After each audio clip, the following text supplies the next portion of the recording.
UP powerful news में आपका स्वागत है। चलिए नजर डालते हैं आज की टॉप 25 खबरों पर। उत्तर प्रदेश सरकार ने आर्थिक रूप से कमजोर और बीपीएल श्रेणी के घरेलू बिजली उपभोक्ताओं को बड़ी राहत देने का निर्णय लिया है। नई व्यवस्था के तहत पात्र परिवारों को 100 यूनिट तक बिजली केवल 3 रुपए प्रति यूनिट की दर से मिलेगी। इस योजना के लिए राज्य सरकार प्रति यूनिट 3 रुपए 75 पैसे की सब्सिडी देगी। इससे गरीब परिवारों के बिजली बिल में उल्लेखनीय कमी आएगी और उन्हें आर्थिक राहत मिलने के साथ घरेलू खर्च का बोझ भी कम होगा।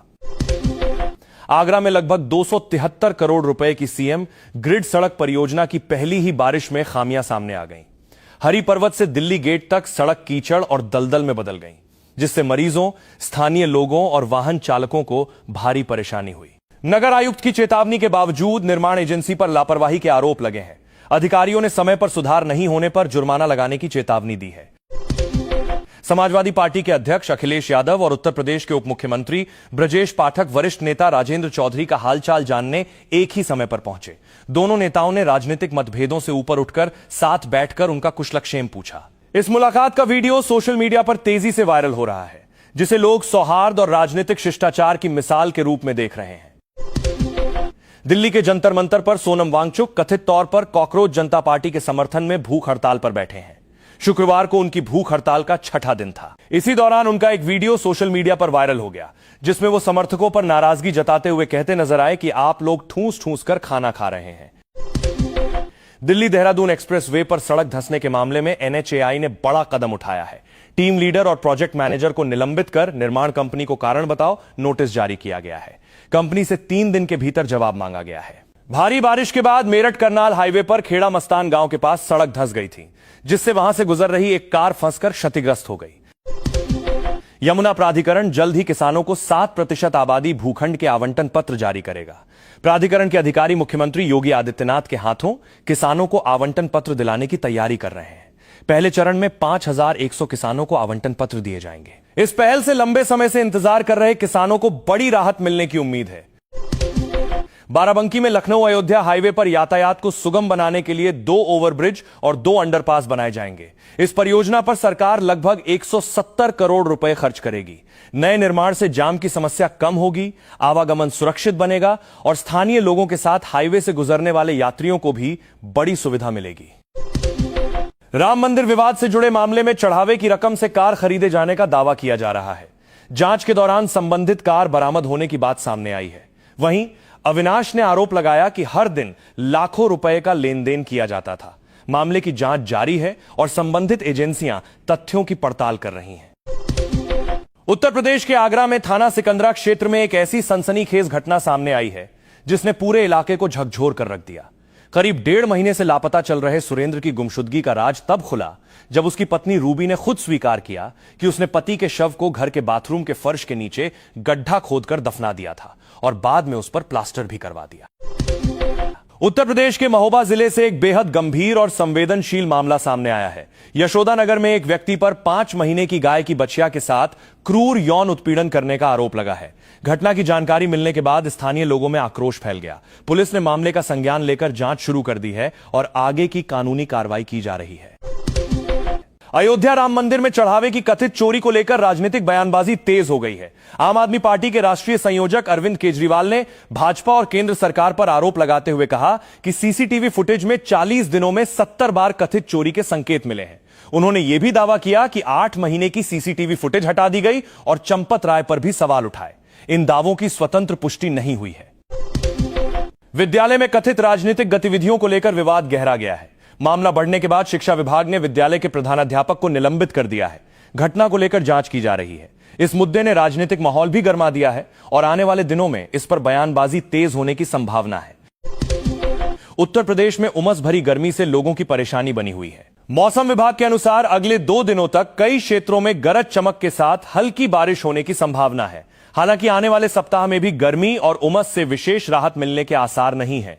लोगों को फिलहाल गर्म मौसम का सामना करना पड़ सकता है। मेरठ के मुंडाली क्षेत्र में एक युवती ने आरोप लगाया है कि भैंस खरीदने के दौरान 2 डेयरी संचालकों ने उसके भाई को बंधक बनाकर हथियार के बल पर उसके साथ सामूहिक दुष्कर्म किया। पुलिस ने युवती की शिकायत पर रिजवान और मारूफ के खिलाफ मामला दर्ज कर जांच शुरू कर दी है। थाना प्रभारी के अनुसार मामला संदिग्ध प्रतीत हो रहा है और जांच के आधार पर आगे की कार्रवाई की जाएगी।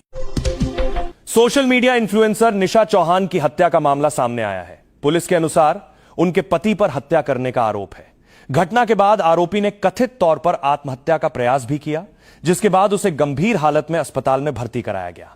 प्रारंभिक जानकारी के मुताबिक प्लॉट की रजिस्ट्री को लेकर दंपति के बीच विवाद चल रहा था। पुलिस मामले की जांच कर रही है। मेरठ के नौचंदी क्षेत्र में ट्रांसफार्मर फूंकने से बिजली आपूर्ति ठप हो गई। भीषण गर्मी के बीच लंबे समय तक बिजली गुल रहने से लोगों को भारी परेशानी का सामना करना पड़ा। जैदी फार्म इलाके में भी अंधेरा छाया रहा, जिससे स्थानीय लोगों में नाराजगी बढ़ गई। बिजली विभाग ने बताया कि नया ट्रांसफार्मर लगाने का कार्य तेजी से किया जा रहा है ताकि जल्द आपूर्ति बहाल हो सके।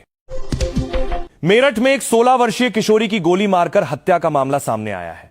पुलिस के अनुसार किशोरी के बड़े भाई पर वारदात का आरोप है। प्रारंभिक जानकारी में बताया गया है कि परिवार में निकाह को लेकर विवाद चल रहा था और किशोरी ने निकाह से इनकार किया था। घटना के बाद पुलिस ने मामले की जांच शुरू कर दी है और आगे की कानूनी कार्रवाई की जा रही है। आगरा के जिलाधिकारी ने परिषदीय विद्यालयों का औचक निरीक्षण किया। निरीक्षण के दौरान उन्होंने चौक लेकर स्वयं बच्चों को पढ़ाया और शिक्षण व्यवस्था का जायजा लिया। रोहता स्थित पीएम श्री विद्यालय में मिड डे मील और साफ सफाई में गंभीर लापरवाही मिलने पर प्रभारी प्रधानाध्यापक को तत्काल प्रभाव से निलंबित कर दिया गया। अधिकारियों को व्यवस्थाएं सुधारने के निर्देश भी दिए गए। अयोध्या में राम मंदिर दान विवाद को लेकर संत समाज ने ट्रस्ट महासचिव चंपत राय का समर्थन किया है। संतों ने कहा कि एसआईटी जांच पूरी होने से पहले उनका इस्तीफा स्वीकार नहीं किया जाना चाहिए। साथ ही उन्होंने ट्रस्ट से आय व्यय का विवरण सार्वजनिक करने और निष्पक्ष जांच पूरी होने के बाद ही किसी निष्कर्ष पर पहुंचने की मांग की। प्रयागराज नगर निगम ने शुक्रवार को सरदार पटेल मार्ग पर अवैध कब्जे हटाने के लिए अभियान चलाया। कार्रवाई के दौरान कई गुमटियों और अतिक्रमण को हटाया गया।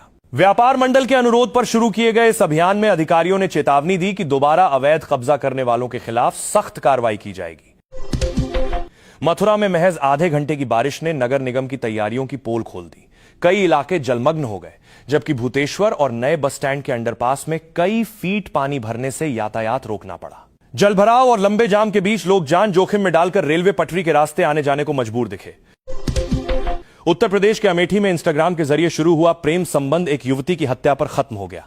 पुलिस के अनुसार शादी के लिए साथ चलने से इनकार करने पर आरोपी ने 19 वर्षीय काजल की कथित तौर पर मुंह दबाकर हत्या कर दी। घटना के 48 घंटे बाद पुलिस ने आरोपी सुरजीत को दिल्ली के कमला नगर से गिरफ्तार कर लिया। मामले की जांच जारी है।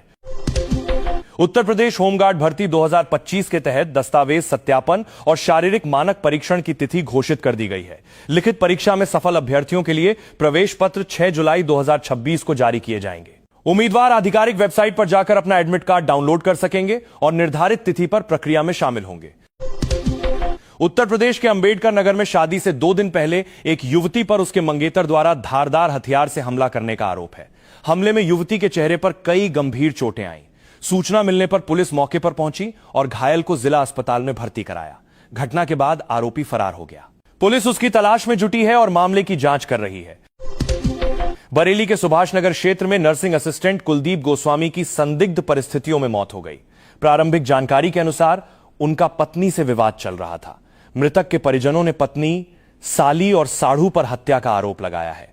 पुलिस ने मामला दर्ज कर जांच शुरू कर दी है और सभी पहलुओं की पड़ताल की जा रही है। बरेली जंक्शन पर पुरानी वॉशिंग लाइन की मरम्मत के चलते 5 जुलाई से 3 अगस्त तक कई ट्रेनों का संचालन प्रभावित रहेगा। इस अवधि में बरेली दिल्ली पैसेंजर, इंदौर एक्सप्रेस और लोकमान्य तिलक एक्सप्रेस निरस्त रहेंगी। रेलवे ने यात्रियों से यात्रा से पहले ट्रेन की स्थिति जांचने और उसी के अनुसार अपनी यात्रा की योजना बनाने की अपील की है। गाजियाबाद में जून माह के बिजली बिलों में fuel and power purchase price adjustment surcharge लगाए जाने से उपभोक्ताओं पर अतिरिक्त आर्थिक बोझ बढ़ गया है।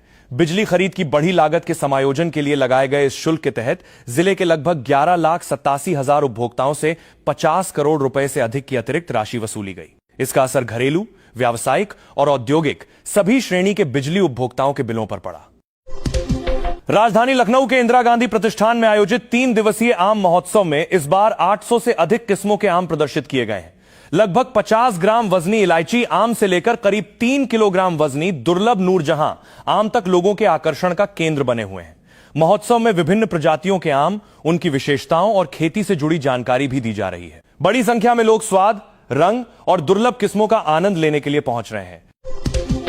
देश में वीबीजी रामजी योजना लागू होने के बाद मिर्जापुर में पहला मामला दर्ज किया गया है। गांव में विकास कार्यों को लेकर आयोजित खुली बैठक के दौरान 2 ग्रामीणों पर नशे की हालत में हंगामा करने, ग्राम प्रधान और सचिव से हाथापाई करने, जान से मारने की धमकी देने तथा सरकारी अभिलेख फाड़ने का आरोप लगा है। पुलिस ने शिकायत के आधार पर मामला दर्ज कर जांच शुरू कर दी है। घटना के बाद गांव